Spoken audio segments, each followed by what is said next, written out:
प्यारे बच्चों नमस्कार, आपका स्वागत है हमारे YouTube चैनल जय क्लासेस पर। कल हम मौर्य वंश के प्रारंभ में आपके पास पहुंच गए, तो आज हम शुरुआत करेंगे मौर्य वंश। इसके विषय में थोड़ी बहुत बात हमने कल करी होगी। पहले जान लेते हैं इसके संस्थापक।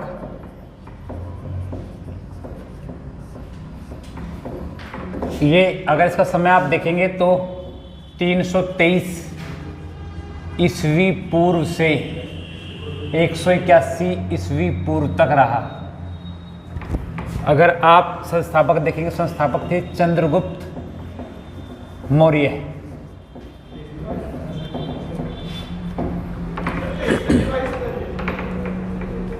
ईस्वी पूर्व 323 ईस्वी पूर्व चंद्रगुप्त मौर्य ने घनानंद की हत्या की थी और मौर्य वंश की स्थापना करी थी। ठीक है, अब हम देखते हैं कुछ किताबें हैं जिनसे हमें इस वंश के प्रमाण प्राप्त होते हैं। तो जो पुस्तकें हैं, फेमस पुस्तकें, एक पुस्तक है अर्थशास्त्र।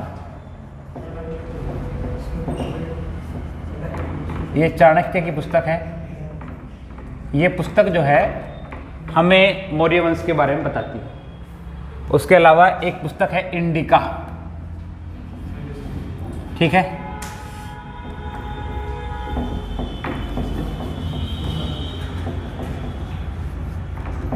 इंडिका। ये पुस्तक हमें बताती है, किसकी पुस्तक है? मेगास्थनीज। ये भी हमें मौर्य वंश के बारे में बताती है। एक पुस्तक है आपकी महाभाष्य। ये है पंतजलि की।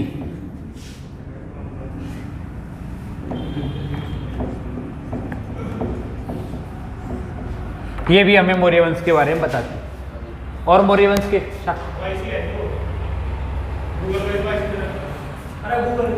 ठीक है, जो लिखा है उसे ध्यान दो फिलहाल।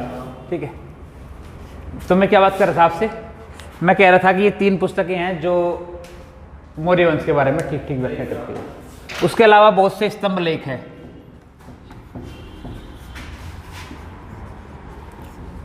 आप स्तंभ लेख लिखेंगे, अशोक से संबंधित जितने स्तंभ लेख हैं सारे के सारे जो है मौर्य वंश के बारे में बताएंगे। उसके साथ साथ शिलालेख।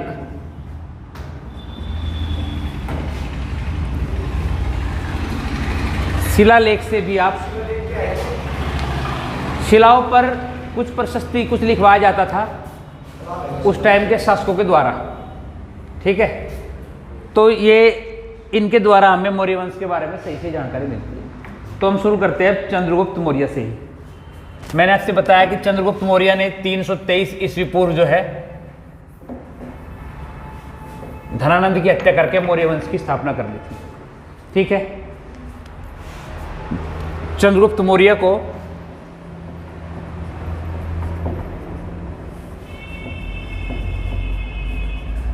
को यूनानियों ने एक नाम दिया। ये था सेंड्रोकोट्स। सेंड्रोकोट्स।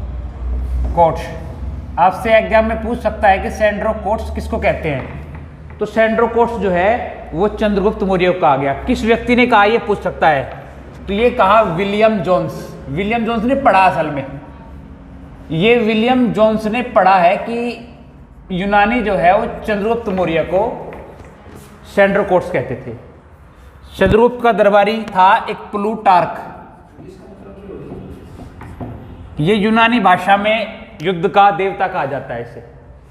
ठीक है, तो मैं आपसे बात कर रहा था प्लूटार्क। चंद्रगुप्त के दरबार में प्लूटार्क था और प्लूटार्क के साथ एक व्यक्ति और रहा, जस्टिन एवं जस्टिन। जस्टिन की विशेष कहानी है। जस्टिन का संबंध चंद्रगुप्त मौर्य से विशेष तरीके से है। ये इसका पुत्र है चंद्रगुप्त मौर्य का। आगे बताऊंगा किस तरह से। इन दोनों ने चंद्रगुप्त मौर्य के विषय में बताया कि इसकी सेना में लगभग 6.5 लाख या कह सकते हैं 6,40,000 सैनिक थे। ठीक है, इस इंडिका के अकॉर्डिंग चंद्रगुप्त भारत का प्रथम चक्रवर्ती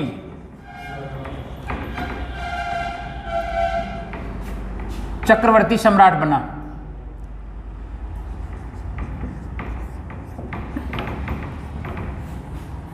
चक्रवर्ती का से तात्पर्य यह है कि जिसकी कीर्ति चारों तरफ फैली हुई हो। इससे पहला जो व्यक्ति जिसकी हत्या करके चंद्रगुप्त गद्दी पर बैठा है वो है धनानंद। तो धनानंद पहला व्यक्ति था जिसने सम्राट की उपाधि धारण करी थी, और चंद्रगुप्त मौर्य ने उसकी हत्या करके अपनी कीर्ति चारों दिशाओं में फैलाई। इस कारण से ये चक्रवर्ती सम्राट बना। अगर आप चंद्रगुप्त मौर्य के शासन को पूर्व, पश्चिम, उत्तर, दक्षिण में डिवाइड करेंगे तो आप इसे पूर्व में बंगाल और इधर आप ले जाओ अफगानिस्तान, कंधार तक, ठीक है, और इधर आपका कश्मीर और इधर कर्नाटक। तो इस तरह से आप देख सकते हो कि एक विशाल भूभाग पर चंद्रगुप्त का अधिकार था। इस कारण से चंद्रगुप्त भारत के पहले चक्रवर्ती सम्राट के रूप में जाना जाता है, क्षेत्रफल की दृष्टि से भी, अपने प्रभाव की दृष्टि के कारण भी, और भी कई विशेष बातें रही। हम बात करते हैं, मैंने आपसे कल बताया था कि जैसे ही यहाँ से सिकंदर वापस लौटा तो सिकंदर ने अपने एक सेनापति सेल्यूकस निकेटर को भारत का राज्य प्रदान कर दिया। जब चंद्रगुप्त गद्दी पर बैठा तो पश्चिम में उसका अधिकार कंधार तक नहीं था। काबुल, कंधार, अराफात और मकरान, ये चार राज्य जो थे ये सेल्यूकस निकेटर के अधिकार में थे। तो जब सेल्यूकस निकेटर उस क्षेत्र पर अपना राज्य ठीक से स्थापित कर पाया, उसके पश्चात उसने फिर उसी महत्वाकांक्षा के साथ भारत पे हमले की योजना बनाई, और 305 ईस्वी में, 305 ईस्वी पूर्व एक युद्ध हुआ सेल्यूकस निकेटर और चंद्रगुप्त के मध्य। लेकिन 323 से 305 ईस्वी पूर्व तक के टाइम पीरियड में चंद्रगुप्त ने अपने आप को काफी हद तक मजबूत कर लिया था। जितना अधिकार क्षेत्र उसे धनानंद से मिला वो तो वो, उसके साथ साथ उसने कुछ अपने आसपास के राज्यों के साथ विवाह की नीति के तहत वहां के राजकुमारियों के साथ अपने आप को मजबूत बना लिया था। तो जब सेल्यूकस निकेटर चंद्रगुप्त से टकराया युद्ध में तो स्थिति बदल चुकी थी और चंद्रगुप्त ने पराजित कर दिया सेल्यूकस निकेटर को, और पराजय के पश्चात एक संधि हुई इन दोनों के बीच में। उस संधि के स्वरूप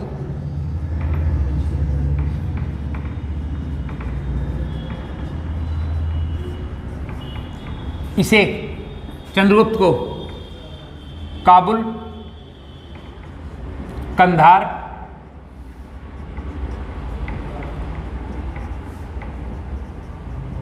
मकरान,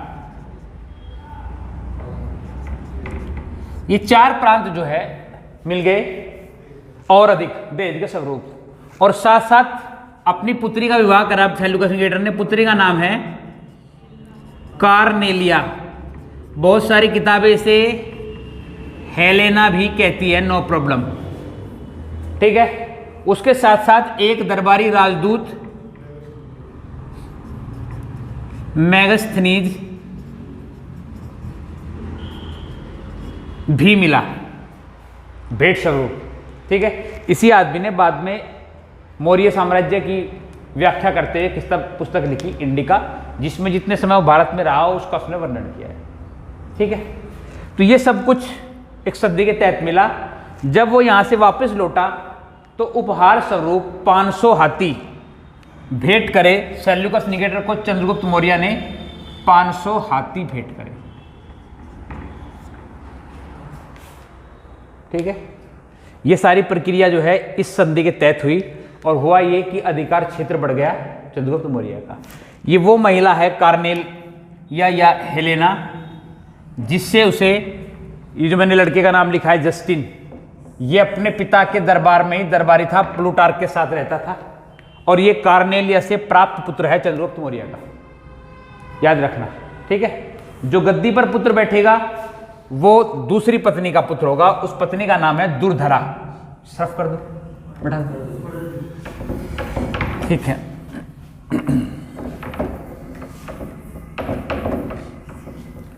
चंद्रगुप्त मौर्य के शासन काल में ही आप पढ़ेंगे कि एक जैन पहली जैन सभा किसके शासनकाल में होगी? चंद्रगुप्त मौर्य के शासनकाल में, ठीक है। और इसमें क्या हुआ? जैन धर्म मता विरोध हो गया दो व्यक्तियों का। किस किस का? भद्रबाहु और स्थूलभद्र,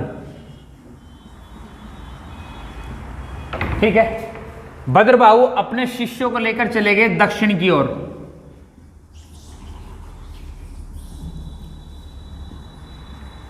और स्थूलभद्र रह गए उत्तर भारत में। भद्रबाहु अपने शिष्यों को जब लेकर चले गए तो इन्हीं के साथ चला गया चंद्रगुप्त मौर्य। क्यों? क्योंकि जैन धर्म की दीक्षा चंद्रगुप्त मौर्य को भद्रबाहु ने ही दी थी, ठीक है। और अपना शासन अपने पुत्र को दे गया। जो गद्दी पर बैठा व्यक्ति है बिंदुसार। सवाल यह बनेगा आपसे कि ये चंद्रगुप्त मौर्य की किस पत्नी का पुत्र है? और टाइम पीरियड है 200। टाइम पीरियड बताता हूं। बिंदुसार की माता का नाम था दुर्धरा, ये इनकी माता थी, और पत्नी है आपकी चंद्रगुप्त मौर्य की। तो आप एग्जाम में क्या चल रहा है, खासकर एसएससी स्पेशल एग्जाम में ये चल रहा है कि जितने शासक है गुप्त वंश के मोस्टली, उनकी माताओं के या फिर शासक की पत्नी या प्रिय पत्नी का नाम पूछा जा रहा है, ठीक है।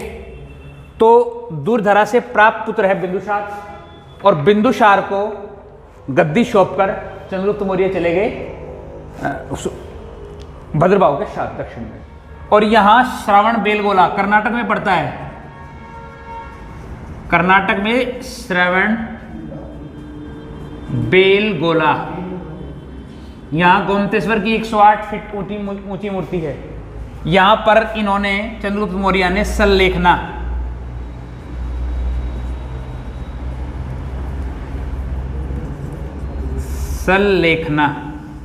या संथारा के द्वारा प्राण त्यागे। इसका मतलब समझिए क्या है। ये जैन धर्म में एक मान्यता है, अपने प्राण प्यासे भूख प्यास के साथ भूखे प्यासे रहकर अपने प्राण त्यागता है जब व्यक्ति, तो इस घटना को जैन धर्म में संलेखना अथवा संथारा कहते हैं। तो ये यहाँ पहुंचकर चंद्रगुप्त मौर्य ने भद्रबाहु से प्रभावित होकर संलेखना करी और अपने प्राण त्याग दिए, और इधर गद्दी पर बैठ गया 298 ईस्वी पूर्व।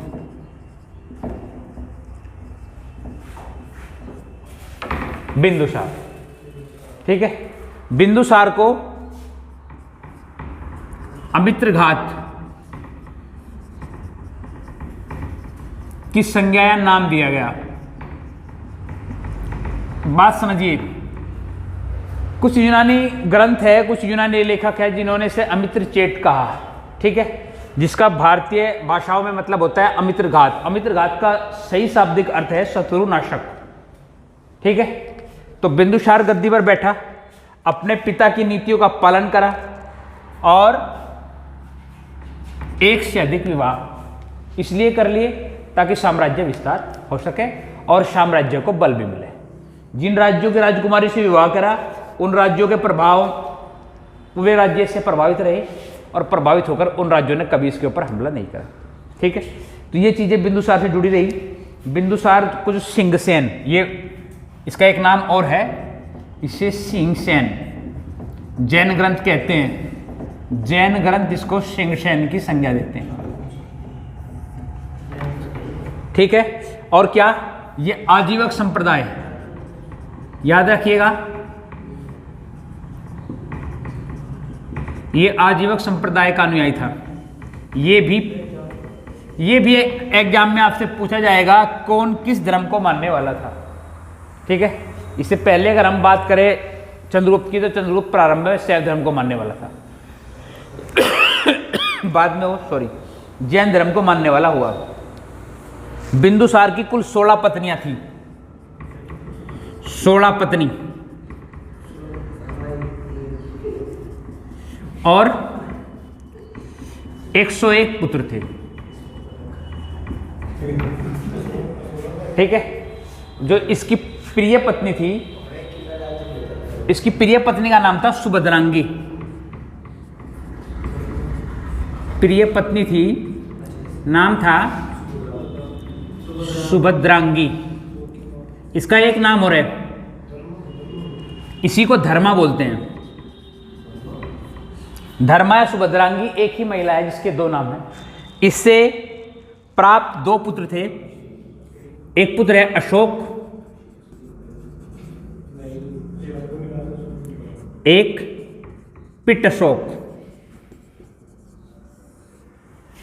ये 2 पुत्र इससे प्राप्त हुए।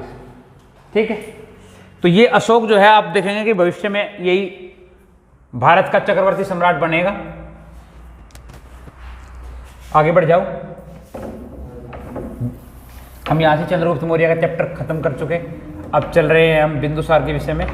तो बिंदुसार के शासन काल में अशोक, इसका बिंदुसार का सबसे बड़ा पुत्र था सुसीम,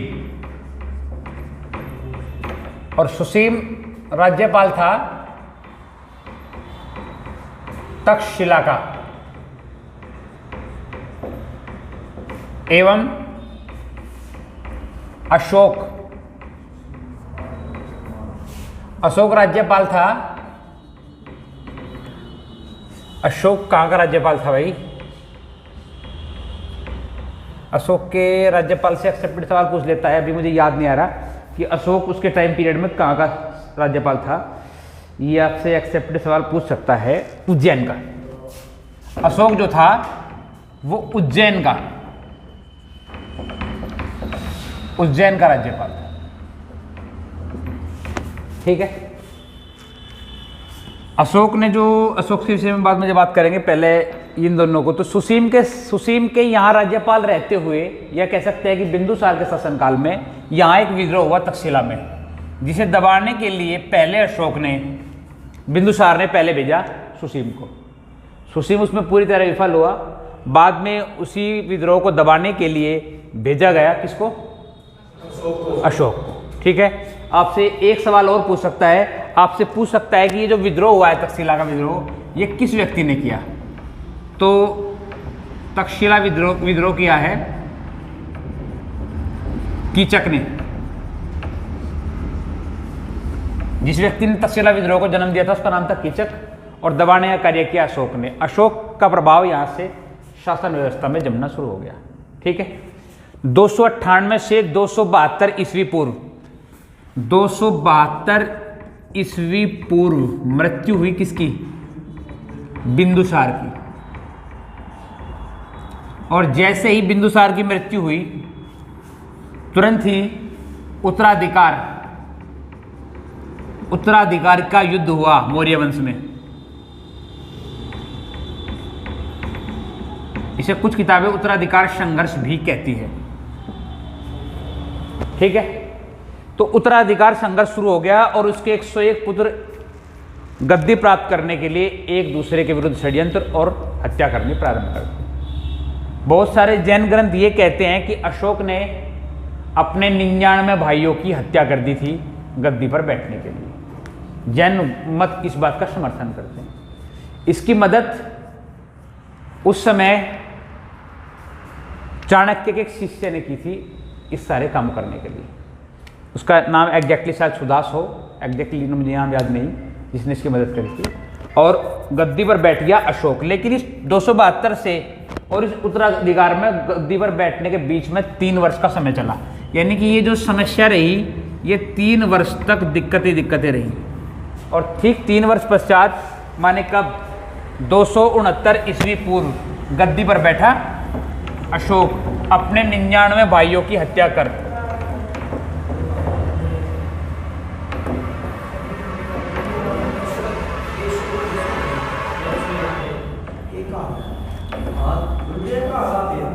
हाँ आएगा, ठीक है, आपकी बात से सहमत हूँ। अशोक जो था 269 ईस्वी पूर्व, बिल्कुल आपकी जिज्ञासा का उत्तर दूंगा मैं। 269 ईस्वी पूर्व जो है गद्दी पर बैठा अशोक, 3 वर्ष संघर्ष चला। आप कहते हैं कि 99 भाइयों की हत्या करी, 101 भाई था, तो एक भाई कहाँ है?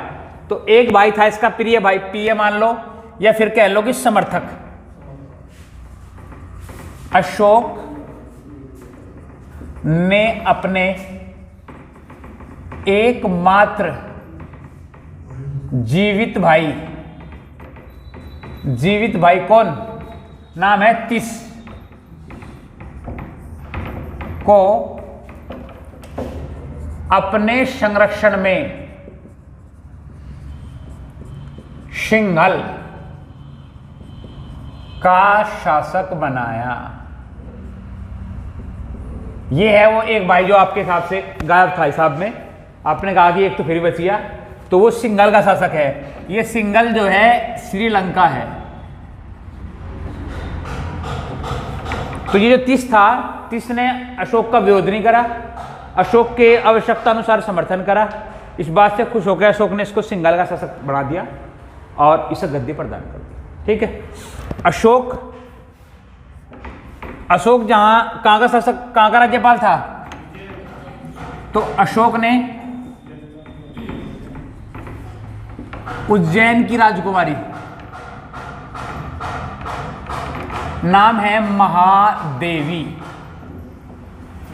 से विवाह किया। इसे प्रथम विवाह कहिए। अशोक का जो प्रथम विवाह हुआ वो उज्जैन की राजकुमारी महादेवी से हुआ, और इस महादेवी से एक पुत्र एक पुत्री, पुत्र का नाम है महेंद्र और पुत्री का नाम है संघमित्रा। ये अशोक को प्राप्त हुई। आप देखेंगे कि विगत भविष्य में अशोक इस पुत्र और पुत्री को श्रीलंका बौद्ध धर्म के प्रचार के लिए भेजेगा। तो मैं यही लिख देता हूं, ये दोनों चले गए श्रीलंका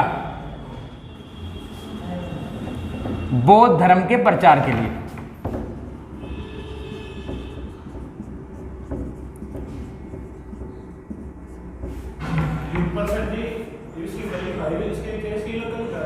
हाँ जी हाँ, श्रीलंका को ही कहते हैं। ठीक है, तो मैं आपसे बात कर रहा था, ये हो गए। अशोक ने अपने गद्दी पर बैठने के ठीक 8वें वर्ष, यानी कि अशोक ने 261 ईस्वी पूर्व आक्रमण किया कलिंग पर, आधुनिक कर्नाटक। ठीक है, और उन दिनों वहां का शासक था नंदराज। ठीक है, अपने जीवन का फेमस युद्ध अशोक के 13वें शिलालेख में इसका जिक्र मिलता है। अशोक ने यहां आक्रमण किया। अशोक की जो महत्वाकांक्षा थी इस आक्रमण को करने के पीछे, वो थी हाथियों की प्राप्ति हेतु। ठीक है, अशोक ने हाथियों की प्राप्ति हेतु यहां आक्रमण किया और एक भीषण युद्ध जिसमें बहुत भयंकर रक्तपात अशोक ने देखा। अशोक के शिलालेख कहते हैं कि अशोक ने उस रक्तपात को देखकर अपना मन जो है करुणा से भर गया और अशोक ने युद्ध भेरी को त्याग कर, अशोक ने युद्ध भेरी को त्याग कर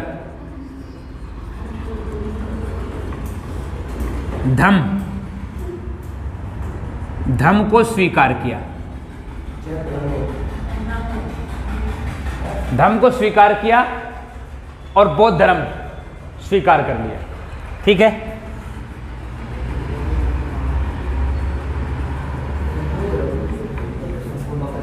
ठीक है, यहां एक मजेदार तथ्य जुड़ा हुआ है इसके साथ ही।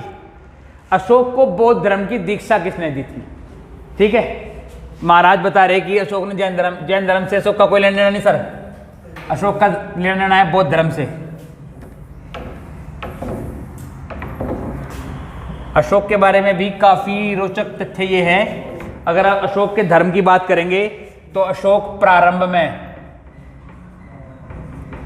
में शैव था, शैव, शिव की पूजा करता है। अशोक के कई चिरलेख इस बात का समर्थन कर रहे हैं। मध्य में जाकर वो बौद्ध बन गया, बौद्ध धर्म अपने जीवन के मध्य में उसने स्वीकार करा और लास्ट में उसने आजीवकों को अपनी गुफाएं प्रदान करी। आजीवकों को बराबर की गुफाएं दी तो आजीवकों से प्रभावित रहा। आजीवक संप्रदाय है अपने आप में। मैथिली घोषाल इसके वो है जो सिद्धार्थ के साथ 7 वर्ष रहे। आजीवक संप्रदाय के जो संस्थापक है वो मखली घोषाल, ये सिद्धार्थ के साथ रहे 7 वर्ष। बाद में वैचारिक मतभेद हो गया और ये सिद्धार्थ को छोड़कर उससे अलग चले गए थे। तो इस संप्रदाय था आजीवक संप्रदाय, इसका प्रभाव भी अशोक के जीवन में बाद में देखा गया। तो ये माना जाता है कि अशोक 3 धर्मों से प्रभावित रहा। लेकिन मैं आपसे बात कर रहा था कि बौद्ध धर्म की दीक्षा दी किसने, ये बड़ा रोचक तथ्य है। इसके बारे में उपगुप्त का नाम आता है पहले, कि उपगुप्त ने अशोक को बौद्ध धर्म की दीक्षा दी। और एक 4 वर्षीय बालक का भी जिक्र है कुछ पुस्तकों में। इस 4 वर्षीय बालक का नाम है निर्ग्रोथ। ये 4 वर्षीय जो बालक है, ये 4 वर्षीय बालक और कोई नहीं, इसके भाई सुसीम का बालक है। ये सुसीम का पुत्र है। ये कहते हैं कि इस 4 वर्षीय बालक ने, कुछ ग्रंथ कहते हैं, अशोक को बौद्ध धर्म की दीक्षा प्रदान करी थी और उसका मन परिवर्तित हुआ और उसने बौद्ध धर्म स्वीकार कर लिया। किताबें कहती है, मैं नहीं कह रहा, वो क्या स्थिति थी मुझे नहीं पता। ठीक है, जब अशोक ने कलिंग पर अधिकार कर लिया तो कलिंग की राजकुमारी जो पुत्री थी किसकी, नंदराज की, विवाह किया। अशोक ने विवाह किया किससे,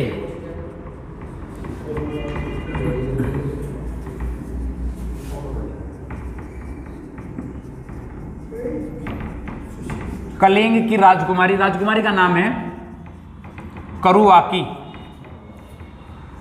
पूछ सकता है आपसे, ये इंपॉर्टेंट है अपने आप में। करुवाकी से विवाह किया और करुवाकी से विवाह के पश्चात अशोक को उस पुत्र की प्राप्ति हुई जिसका जो अशोक की गद्दी का उत्तराधिकारी बना।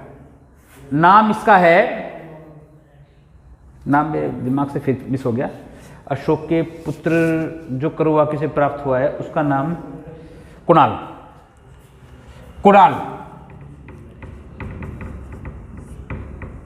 ठीक है, और कुणाल का पुत्र हुआ भविष्य में दशरथ। एसएससी में सवाल पूछा गया था, एसएससी में सवाल आया था कि अशोक के पुत्र का नाम क्या है। ठीक है, दशरथ। एसएससी में आ चुका सवाल, अशोक के पुत्र का नाम क्या है। उसके अलावा हाँ नहीं, ये वो दशरथ नहीं है। आप रामायण वाले दशरथ ना माने। रामायण जो है उत्तर वैदिक ऋग्वैदिक काली घटना है। इससे बहुत प्राचीन घटना है। लिखी हुई है, जिस व्यक्ति ने देखी व्याख्या करते हुए किसने लिखी, हम तो व्याख्याओं के आधार पर, लिखे हुए के आधार पर समझ रहे। ठीक है, उस पर नहीं कहना, हमें तो एग्जाम एक्सेप्टेड सवाल पढ़ाना है। तो उसके हिसाब से जो है इसका पुत्र हो जाएगा दशरथ। ठीक, तो अशोक ने जो है अपनी गद्दी जो है प्रदान कर दी कुणाल को, और कुणाल के पश्चात गद्दी पर बैठा दशरथ। दूसरी पत्नी जो थी उसके बच्चे चले गए श्रीलंका बौद्ध धर्म के प्रचार और प्रसार के लिए। ठीक है, अब यहां से क्या होगा कि मौर्य वंश का ढलान शुरू हो जाएगा। अशोक तक मौर्य वंश साम्राज्य विस्तार की पीक पर पहुंचा। उसके पश्चात अशोक ने युद्ध बेरी को त्याग कर धम्म बेरी को स्वीकार कर लिया। वो समय था जब साम्राज्य विस्तार की महत्वाकांक्षाएं सभी राजाओं के मन में बहुत बड़ी थी और इसको लेकर युद्ध होते थे। और जब कोई राजा युद्ध त्याग दे तो उसके साम्राज्य पर अधिकार करना सरल हो जाएगा। तो अब आप पढ़ेंगे कि उत्तर मौर्य काल में मौर्यों के हाथ से ये सिस्टम छिनता चला जाएगा और मौर्य वंश का अंतिम शासक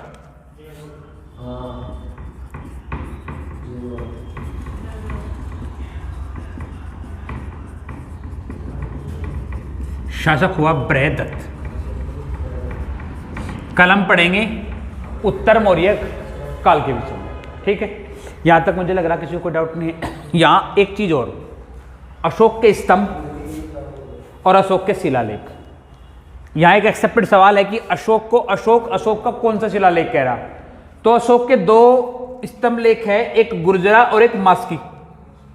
ठीक है, तो अशोक को अशोक कहता है गुर्जरा एवं मास्की का अभिलेख। ये एग्जाम में पूछ लेता है आपसे। ठीक है, और आपसे क्या पूछ सकता है यहां से स्तंभ और शिलालेख के विषय में। अशोक के शिलालेख पढ़े किसने सबसे पहले? ये पढ़े जेम्स प्रिंसेप 1837 ईस्वी में। और क्या पूछ सकता है? अब ये पढ़े तो इसका मतलब है कि ये आज की भाषा में नहीं थे। ठीक है, तो ये किस भाषा में थे? ये थे ब्रह्मी एवं खरोष्टी, इन दो भाषाओं में लिखे गए थे। इस कारण से इन्हें पढ़ने में समय लगा आधुनिक काल में, और इन्हें जेम्स प्रिंसेप ने आगे पढ़ा 1837 में। ठीक है, तो कल हम बात करेंगे अशोक के शिलालेख और स्तंभलेख की। कौन सा शिलालेख किस बारे में बात कर रहा है। जैसे अशोक का इलाहाबाद, अशोक का ना कह के वो स्तंभ है। ठीक है, इलाहाबाद स्तंभ है, वो रानी का अभिलेख भी कहते हैं। ठीक है, ये जो अशोक की पत्नी है करुआ की, उसमें जिक्र किया गया है। तो कल हम अशोक के स्तंभलेख और शिलालेख के बारे में बात करेंगे। यहाँ तक फिर भी किसी का डाउट हो, जैसे आपने एक्सेप्टेड डाउट उठाया था कि ये 323 322 से शुरू हुआ है, उसके बारे में भी क्लियर कर लेंगे, कोई समस्या वाली बात नहीं। फिलहाल यहाँ तक बताओ, कोई डाउट है किसी को? नहीं है? हाँ हाँ,